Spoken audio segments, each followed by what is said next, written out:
Good morning, beloveds. So it was unexpectedly colder this morning than I was ready for.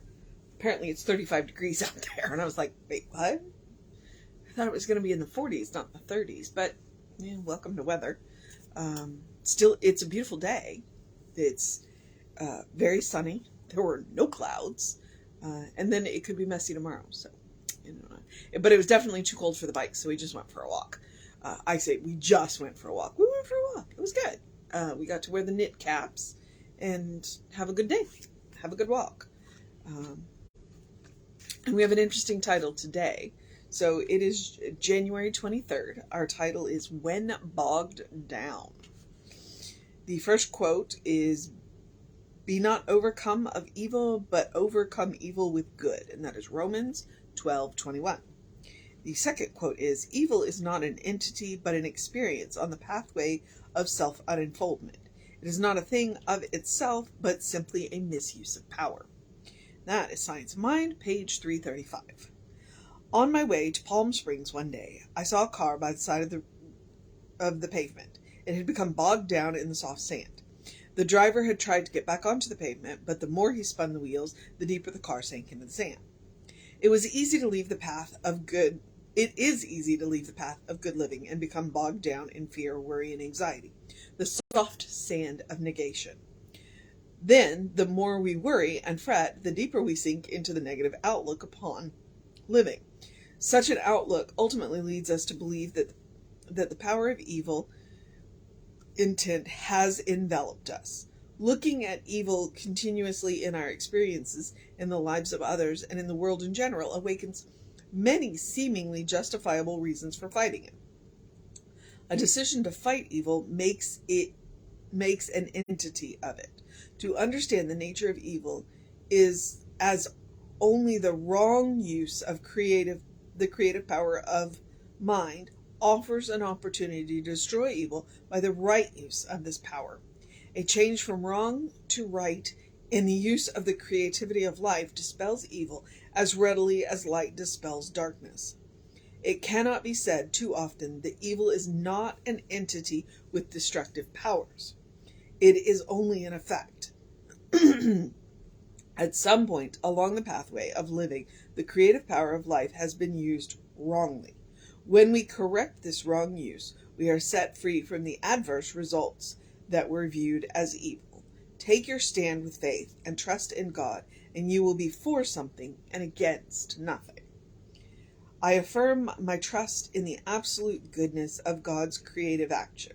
I am guided by spiritual wisdom so that the good and only good is manifested in my world. And that is WK, which is William Wayne Kintner.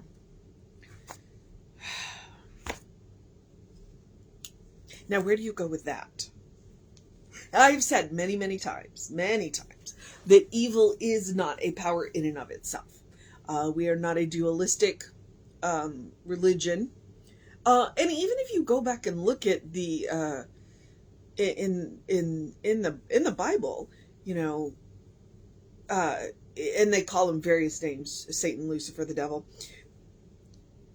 It wasn't evil.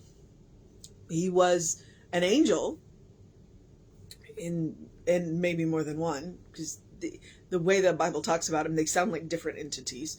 They're angels who have gotten upset about something and misused their power. So evil is not a separate power. Evil is not even a power. What evil is a misuse of power. It is an effect. And we are not saying, and so that was one of the things that Jesse said yesterday. It's like, there's a fact and there's the fact of you and the truth of you. And the fact is there is evil in the world. But the truth is there's not an evil power in the world. The fact is that there are people who misuse their power. And if they recognized who they were, then they would stop. Which is one of the reasons why, no matter what is going on, we treat that everyone knows who they are. Because that, sometimes when there's nothing else we can do, that's what we can do. And to a large degree, if we go about the business of making sure everybody's needs are met in a, healthy and, I'm going to use the word reliable way, then a lot of the misuse of power can stop. And it's been attributed to Mahatma Gandhi and other people. It's and a variety of other people. It's like there's enough to go around. It's not that we cannot satisfy the world's needs. It's that we cannot satisfy the world's greed. And where does greed come from? Greed comes from a place of not knowing who you are and not being able to, as Jesse was talking about yesterday, not being able to satisfy the need. It's like he was talking yesterday about wanting the Lamborghini, and then when you get the Lamborghini, it still doesn't fulfill the need. And so then you want a second Lamborghini because the first one didn't make you feel good. So then the second one, and it's like, it was never about the Lamborghini. It's about the feeling that you were trying to get from the Lamborghini. Well, what you need to do is identify the feeling, and then you can, that you are trying to fulfill, and then you can meet that need. There are a whole lot of people out there who have very real needs of shelter and food and clothing and protection and all of that. Well, we can meet those, and then they can work on meeting their emotional needs, which is one of the reasons why Science of Mind does have that social justice arc to it, does have that whole social justice piece, because we recognize that while there is not evil, an evil power, we recognize that there is the effect.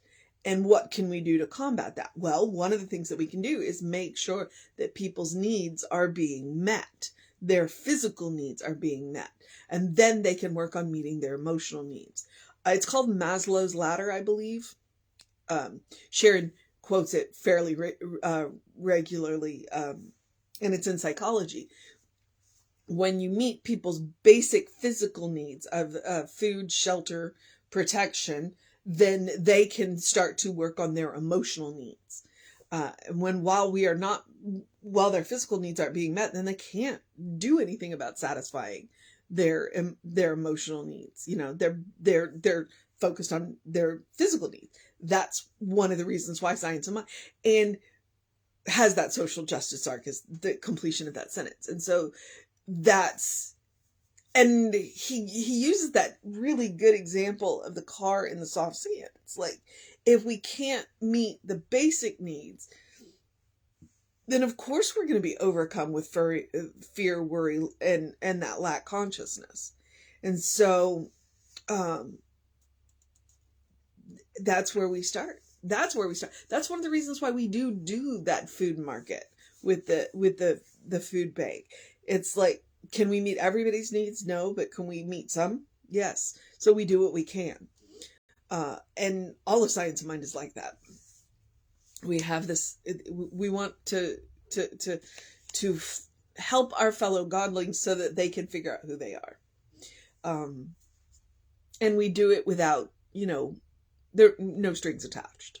It's like, we don't come and do this food market so that you'll come to our church. It's not the way we work. We do the food market because it's the right thing to do.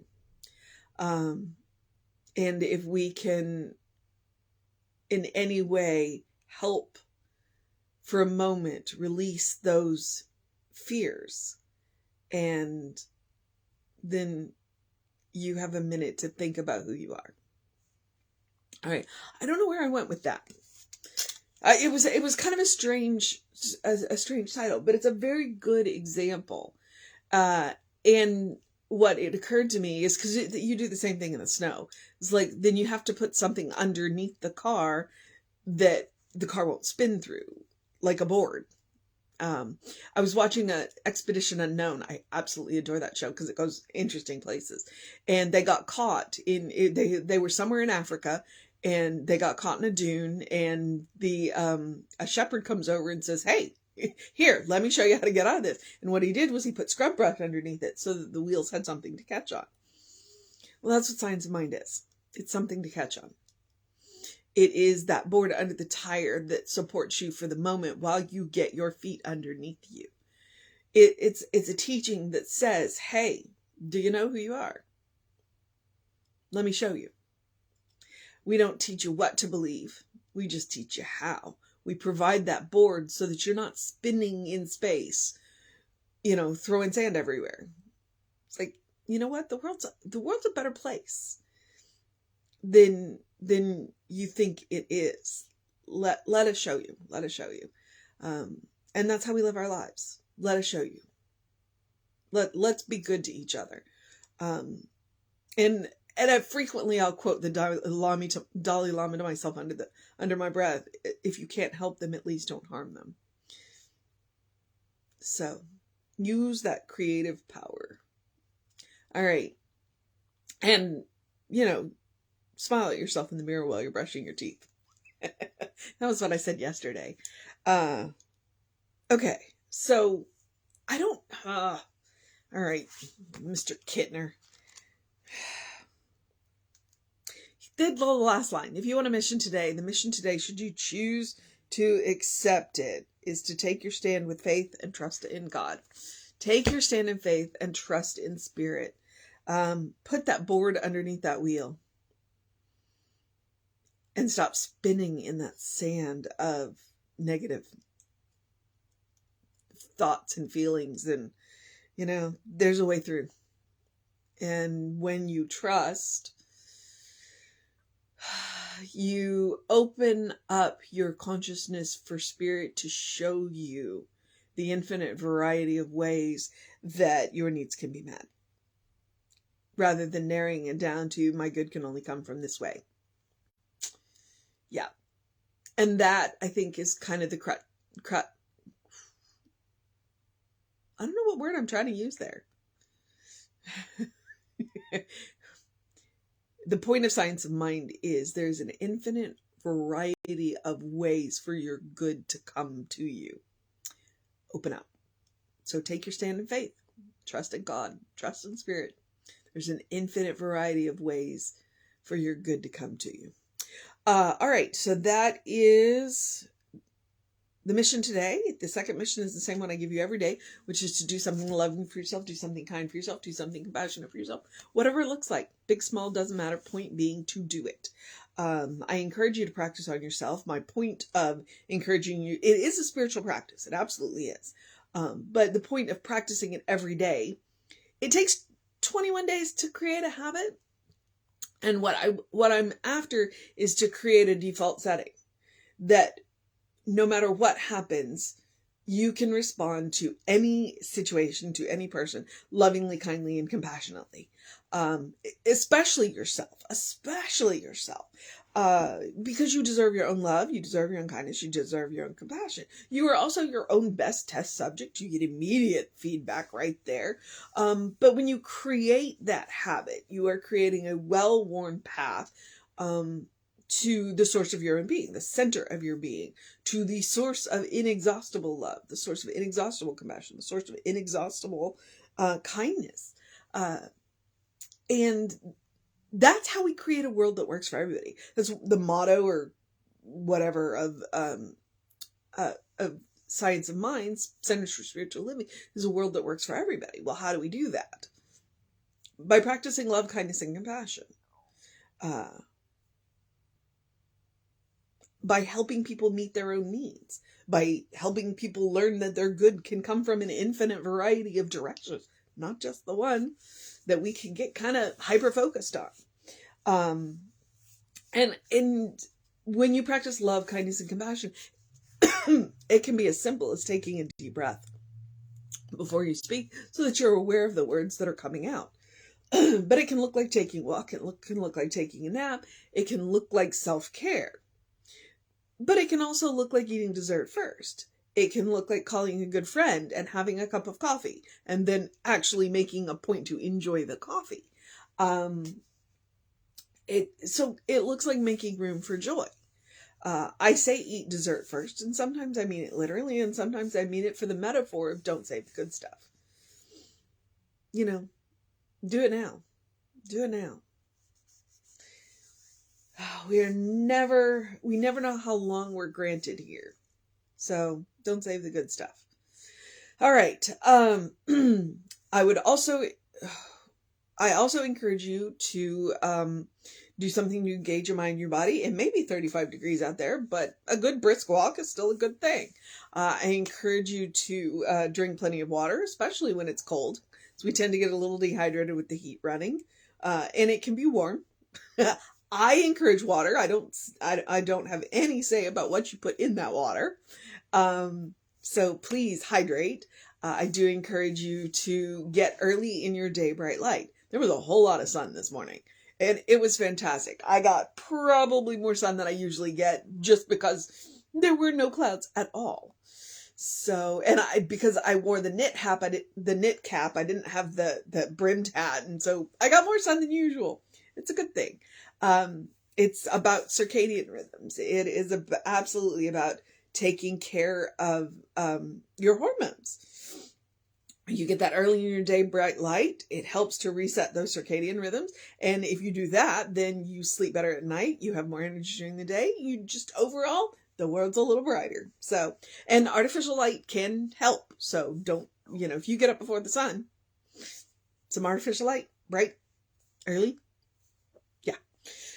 Okay. And then in the words of Ernest Holmes, open the windows of your soul. Allow the breath of heaven to remind you do live in heaven right here, right now. It's all around you all the time. I use that quote, and then you can look at me and go, well, what does that mean? Opening the windows of your soul. I have a very specific image that when I say that, it's in the springtime when you throw your windows open and you get the light breeze across your arms, the way that feels. That's what it reminds me of. And there's a variety of ways to do it. Having a good conversation, watching stuff like this that makes you feel good, listening to good music, having an amazing conversation with somebody that you care about, that cares about you, snuggling with your fur babies, as I'm immediately distracted by the cat stretching beside me.